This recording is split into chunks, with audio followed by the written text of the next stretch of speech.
الحمد لله رب العالمين والصلاة والسلام على سيد المرسلين وعلى آله وصحبه أجمعين أما بعد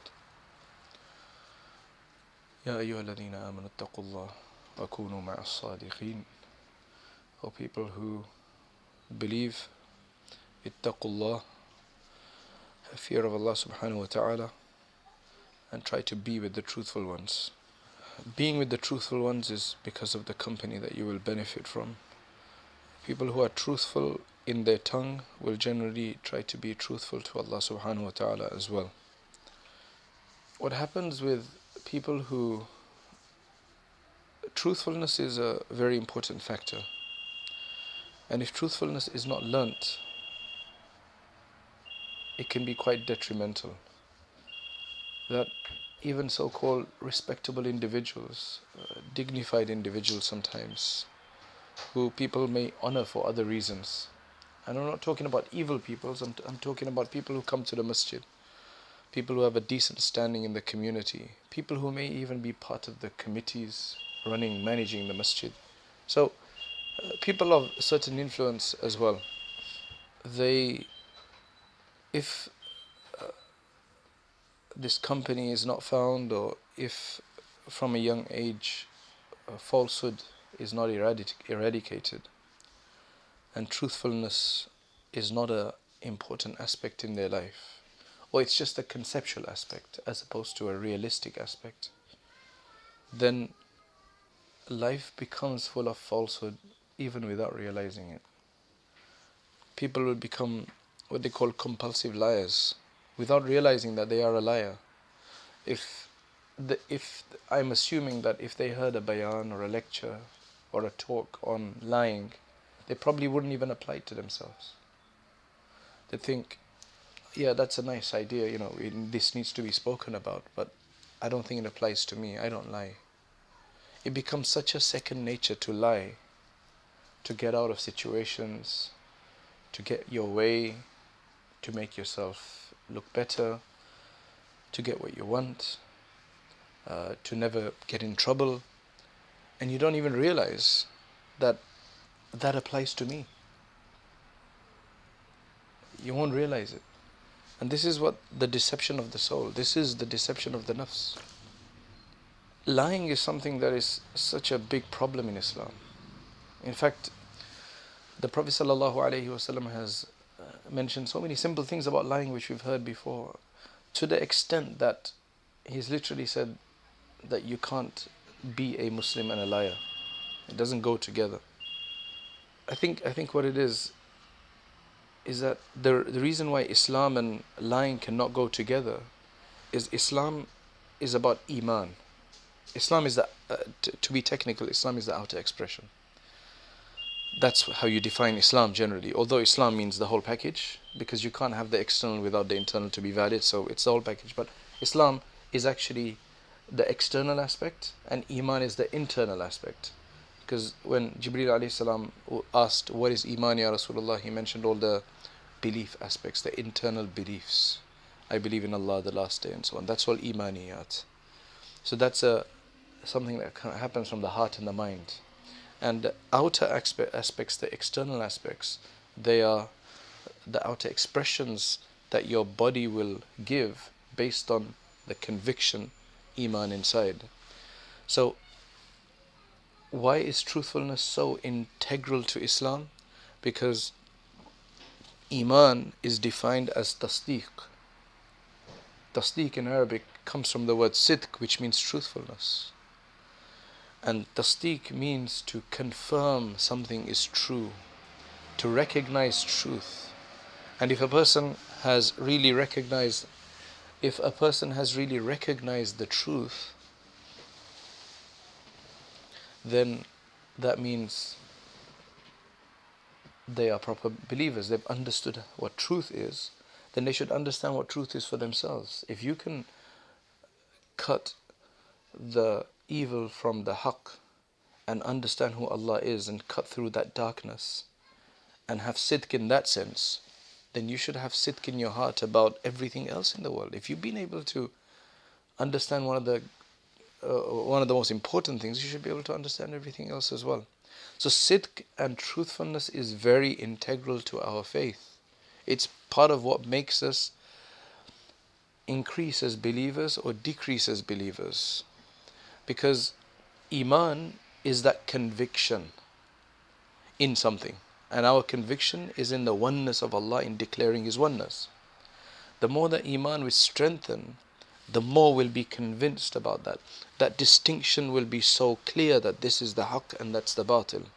So we become better assessors. And thus we should become better assessors in truthfulness for ourselves or not. So that will totally deny somebody being a compulsive liar. This is something that hit me much later when I dealt with an individual. And he's a dignified individual. He wanted me to do something for him. Perform a nikah for one of his children or something like that. And basically, he told me that this is what you have to do. Number 1, number 2, number 3. There's 3 things you're going to have to do. Right? You'll do all those 3 things. I said, okay, fine. But then after that, when you do a nikah in a masjid, you have to work with committees. They weren't going to allow all these 3 to happen. So then the committee spoke to me that you can only do number 3. Number 1 and number 2 is already, somebody's taking care of that, which is fine. So I went back to this person and I said, this is what happened, and there's too much confusion here about this. And he said, I never told you to do 1 and 2 anyway, to start with. And it's just like the earth, just not because I'm taken aback by because I can't do it. It's besides the point. It's more about the fact that how can somebody lie so straight? And I don't think he intended to lie. This is what it is. I don't think he intended to lie. He wasn't going to win anything or lose anything. He's just going to save his face. That's all. And then I said, but you told me, you've been telling me for 3 weeks. And then he said, maybe I did say that to you. And I said, I can't do this anymore. I can't deal with lying. Just so blatant lying. But from this, what you understand is that to cover yourself up, to defend yourself, if you're a compulsive liar, you will lie out of your teeth. You will just lie. You won't recognize you're lying. You only recognize it afterwards if the person pushes you. Otherwise, it's a defense mode. It's a defense measure. But you can only do that if lying has become a nature for you. And politicians are the best at it. They know what to say at the right time. And to be honest, you could probably become such a good liar, but clever about it, or particular about it better. In a sense that I think probably politics is probably a bit more, you can say, refined. I think they've probably had some training that you can't lie because you'll be caught out, because now people are recording things nowadays. So I think they bend words or be selective. I think that's a different type of talking. It's not pure lying, I don't think. This is just pure blunt lying. So the person did change the story afterwards, but the initial reaction when he's put into a position, because when I said I'm not going to do the nikah anymore, it's like the ground just opened up in front of me, like, how can you do that? I didn't tell you that. Like it's a defense mechanism. But I felt really it just took a lot of effect on me, and I was thinking, why would somebody do that? Why would somebody do that? But it's just become lying. And then when you look at the ahadith that speak about lying, then it makes perfect sense. And the Prophet ﷺ said this in many occasions. He said, you can just be considered to be a liar just by conveying everything you hear. So you listen to things, we hear things every day. Now when I'm next time sitting in a gathering and I have to contribute, because when we sit with people and someone is speaking, they all like to speak. Many of us don't stay quiet, we like to speak. So we like to contribute. So what are you going to contribute? You're going to contribute the saucy things that you've heard in the last week. That's what you're going to hear. Generally, that's what people do, isn't it? Now, the things that you've heard, have you verified it or not? If you haven't verified it, then you could end up being a liar without realizing it here. So this one is, you don't know you're lying. You're genuinely thinking, I heard this. But the Prophet ﷺ is telling you that you should be particular. Allah says in the Qur'an, Ya ayyuhalladhina, what is it? إِذَا جَاءَكُمْ فَاسِقٌ بِنَبَإٍ فَتَبَيَّنُوا.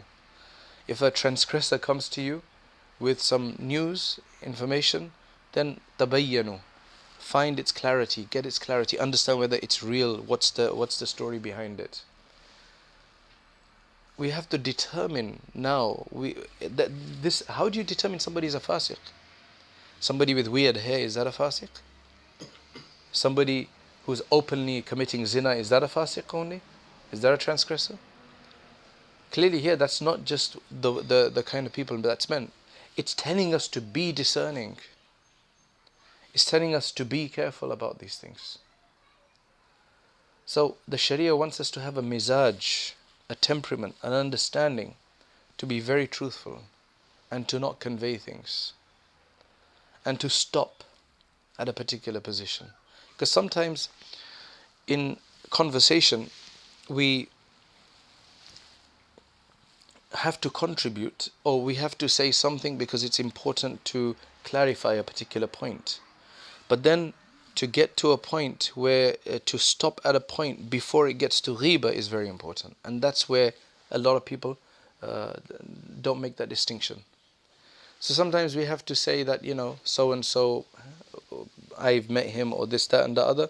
But then it's to stop without even giving any insinuation or indication that there's something negative about him, if that's not needed. If it's needed where there's a business proposal or some kind of marriage proposal or something, and you need to tell them that, look, be careful of the akhlaq or something, then it has to be limited. But otherwise, sometimes what happens is that you have to mention someone to someone for some other reason, unrelated. But the nafs and the shaitan will tell us to add the other saucy bits because this is the nature of the person. They like to add. That's where you have to stop and say, no. If I go beyond here, one of the people who highlight this, who you'll understand this full distinction, who really opens these things up, is Imam Ghazali, rahimahullah. He is, I don't know, he's so experienced with this that he's got all these scenarios and he knows exactly. He must have seen it, he must have observed it. These are people with penetrating insight. They take a lot of lesson from people around them. And they see this and they're able to make that distinction. Maulana Tanvi was another one who was like that, rahimahullah. But in this path, you can be doing your dhikr, and you can be making your salawat and waking up for tahajjud. But if we're then releasing all that good from the way we speak, which is by lying without even realizing you're lying, because you're a compulsive liar, right? Lying is a defense mechanism for you. It just comes on quite automatically. And as I said in the beginning, it is such a thing that if they're hearing a talk on lying, they won't even apply it to themselves. I guarantee you. That's why they're not going to change. Because that's a level of ignorance which is called a compound ignorance, that you don't know about this, that this applies to you. Only when even when you've been caught out in a position like this, it's still a defense mechanism. You're probably still deluded that was fine for me to do, because nobody's pointed it out to you with those examples. You have to be really particular about these things. Sometimes this happens with all of us. For example, once in Masjid Quba, in Taraweeh and Witr, between Taraweeh and Witr, I gave a little 2 minutes, 1 minute talk about not laying your elbows on the ground. It's one of the things I think our people are very behind in. They all lay their arms on the ground. And when the Arabs see that, it's just, they just, what are you guys doing? I mean, even big people, ulama, they put their hands on the ground. It's just not, for some reason, not one thing we focus on too much. Whereas in Hadith of Muslim, it mentions clearly, don't lay your forearms on the ground like dogs do. Very clearly. So, I mentioned it, and I also said, because I know that it'll just pass over people's heads because we don't think we do wrong a lot of the time. It's just become a trait like that, right? So I said, if you do notice somebody doing that, then after salah just remind him. And I said, now we're going to do witr, just try to make sure. So in front of me, in the first row we're talking about, I saw after the witr finished then, one man telling the next man, a learned man, that your arms were on the ground, and he was surprised. He's a nice guy and everything. He's surprised. So even though you've just heard a lecture, you've just heard a point about it, that try it now, still did not do it because it's so second nature to us to do it. So until it's not pointed out, it's not going to get corrected. You can listen to all the bayans you want. Yes, if the bayan's about zina and you're doing zina, you're going to get that. Big zina, you're going to understand that. But with anything else, it's going to be difficult. These are the hidden traits that they say can only... This is the whole reason why tasawwuf was set up. To deal with these smaller traits. Because until you stay in somebody's company and they notice in a few interactions with you that you have a problem with this, who else is going to point? Your friends are going to point this out. Sometimes, yes, if you kind of get aggressive with these, yeah, you're always lying. But then you're going to think it's just an attack on you, so no, you're not going to listen to that. It's just a fight. So this is just exaggeration. So you're not going to listen to that. And shaitan is there trying to justify everything, and our nafs is trying to satisfy everything. So you need a sincere friend. Alhamdulillah, if you have a sincere friend, then that works very well along with a shaykh that you have. But that's what you will learn from being with a shaykh that cares and that will point these things out. That is discerning. That's why Maulana Thanwi, the people he made were all top people. Because he was extremely particular. That's why if you look at all of his khulafa, every single one of them, there's no complaints about any one of them. And the last one who really played his part was Maulana Abrar al-Haq Sahib, who was known to be probably even more than Maulana Thanwi in terms of particularity. He would come in a masjid, and even if he heard the adhan being said wrong or slightly extended, even the iqamah, the salat, people wouldn't want to give iqamah or lead the prayer because of that. He was very particular about things.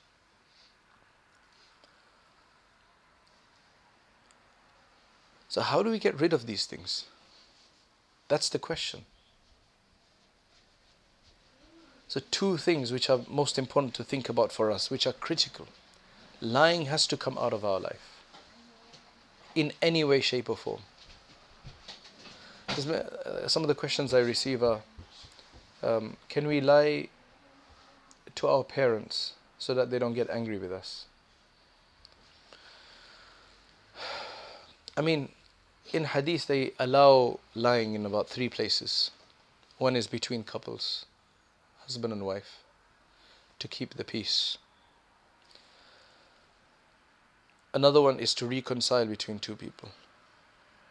So you go and say, he actually thinks good about you. He has some praise. Look, you've had problems, but deep down he does.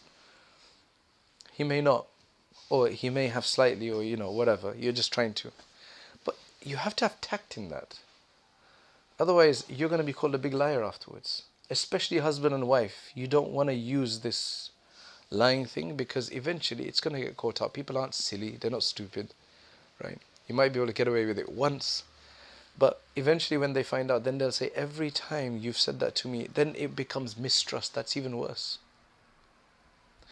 So if you lie to try to reconcile and it finds out, then what's going to happen? So with husband and wife, you have to be more honest than with anyone else. But of course you can't. I mean, there are some things that are probably harmful to reveal to people. I mean, sometimes. So one thing is, how do we decide that we have a problem with lying? And the only way we can do that, unless somebody points it out for us, is to listen to our enemies when they do criticize us, to listen to criticism and reflect. You don't have to, if you feel like it's an ego issue in front of the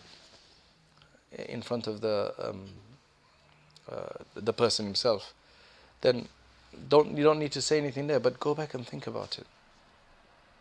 Think, why is he saying that?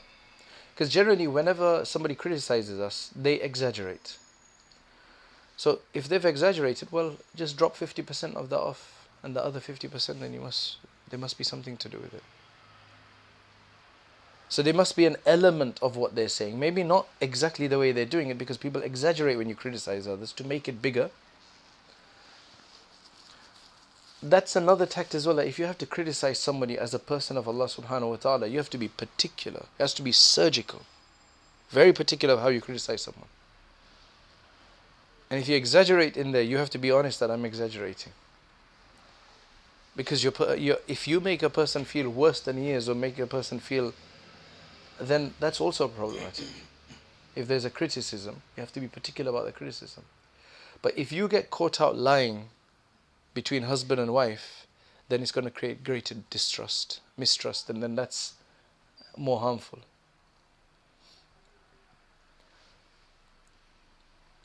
So lying has to stop. So one is the way is to listen and reflect. And number two is to continuously introspect. And to have reflection. The way to create reflection is to listen to Islahi lectures or read Islahi books. That's why Imam Ghazali wrote what he did. Maulana Thanwi and others wrote what they did, just so people could read this and reflect over it. The second point I was talking about was that you sit in a gathering and you start speaking about someone, and then it goes into ghibah.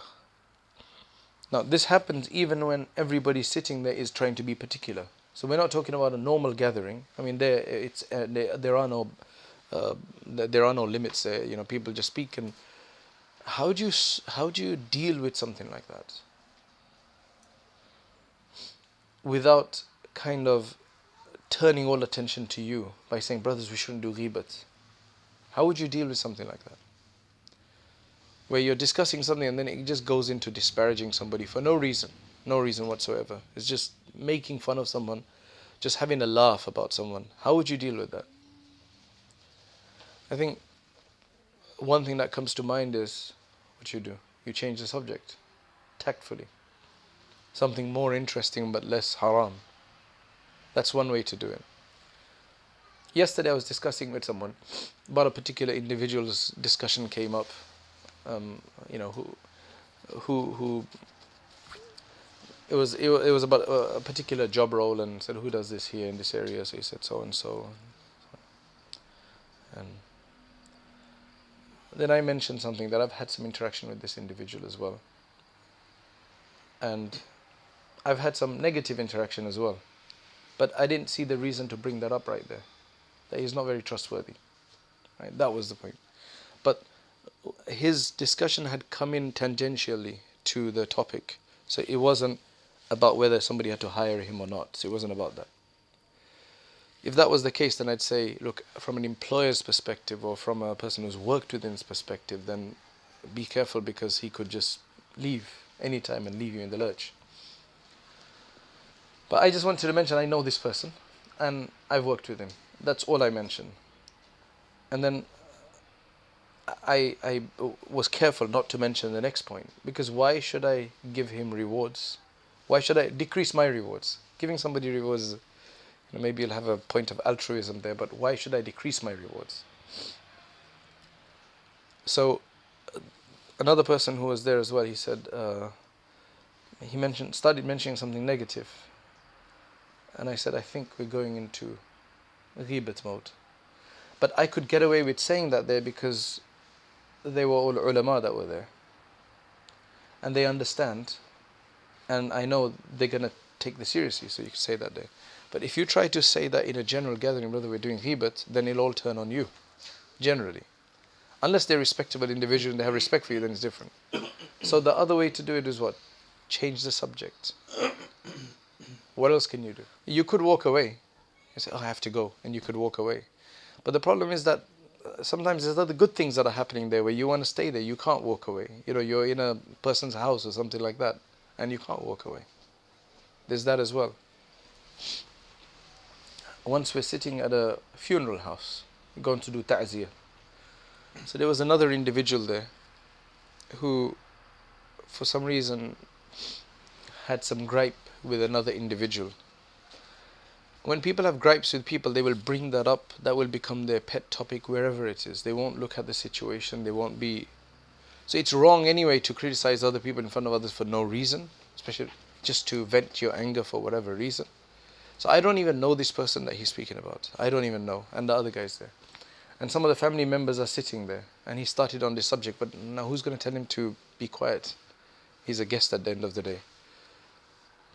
Now, one is you could tell him off and say, brother, this is totally wrong, whatever. You could say that. But then, if he's such a negative person, he's probably going to start off on you. So I said, look, I don't really know the person you're speaking about. And it doesn't really matter anyway. And I think this kind of discussion is probably not appropriate with these guys who are mourning right now. And they kind of started shaking their heads. So I think he got the message. There, I could probably say it because he thinks I'm Mufti Sahib, so you have some respect. But how do normal people do it? That's what I'm trying to say. As a position as an alim or as a Mufti, it's easier. People look up to you, so you can get away with telling people off or admonishing or stopping something. But we're talking for all of us. Not everybody has that position. So you're sitting there, right? They don't know you do some dhikr or whatever. That you want to avoid these things. So you have to find a tactful way of dealing with that. I think one of the ways is to change the topic. And if they are going to listen to you, then say, look, I don't think this is munasib. So you don't want to offend them at the same time, although you can if you want to. But we don't want to offend them at the same time as well. So then they start, every time they see you, then they say, oh, that guy's such and such a kind of person. They think that you're trying to be self-purifying and things of that nature, because you have to live in this world, so you have to be careful about these things. But the lesson for today is very simple. These hidden problems in our heart. Now, we haven't even started on ego and desire and all these other things. If just lying can be so compulsive in our hearts that people will just lie and say things, it's almost like a child lying. Children at a young age, if they lie so blatantly that they're lying, but they'll just lie because they're not deceptive yet. Deception comes in much later. Lying comes in before deception. That's what the study showed. They did it on the school children in Africa. So lying came before deception. It was just like a survival kind of lying. And it looks like these guys have not grown up from that. This is what they're doing. Because they're lying, and the guy in front of you knows you're lying, but you don't really bring those... Deceptive lying is where you put yourself into the other person's mind and you lie according to that. So that's a very ingenious, creative, clever liar. They're the best liars.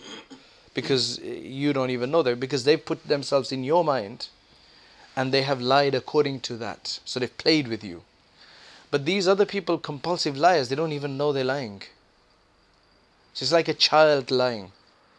It's like, obviously, he's wet. Have you wet yourself? No, I haven't. It's obvious you've wet yourself. But bichara, that you can understand that with kids.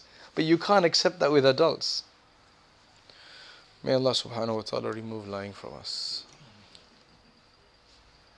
For the mistakes we've made, may Allah subhanahu wa ta'ala not take us to task for those, because the hadith mentions that a person lies until he becomes written, documented, recorded as a liar according to Allah, as a frequent liar. Kadhab.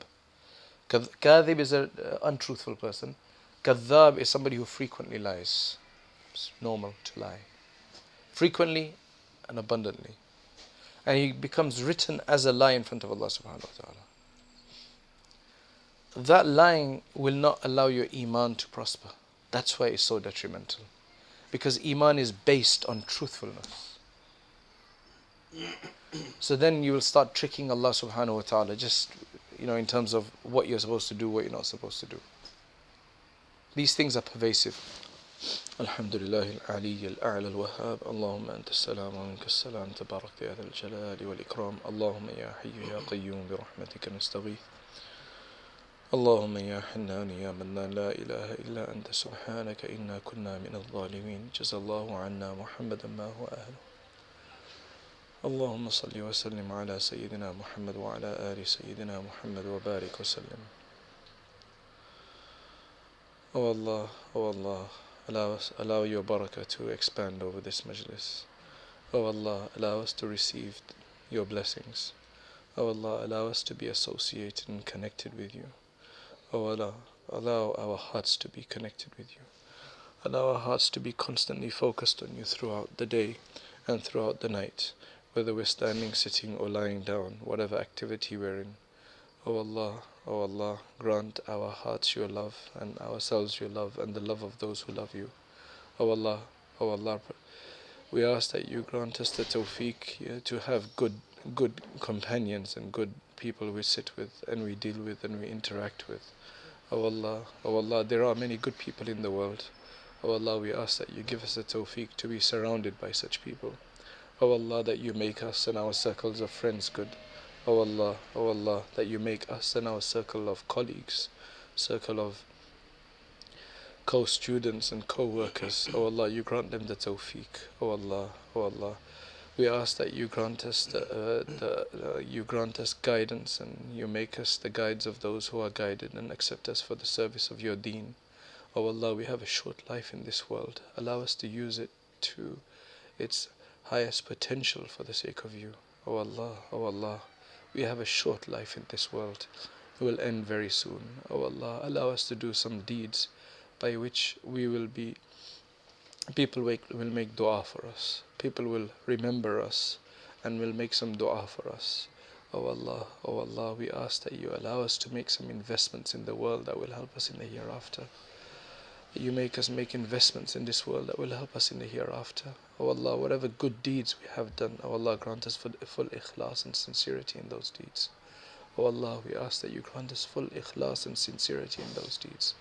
Any corruption, any wrongs, any adulteration, any pollution in them, oh Allah, remove them and forgive us for them. Forgive us for them. Forgive us for them. Oh Allah, have mercy on us. Oh Allah, have mercy on us. Oh Allah, have mercy on us. Oh Allah, have mercy on us. سبحان ربك رب العزة عما يصفون وسلام على المرسلين والحمد لله.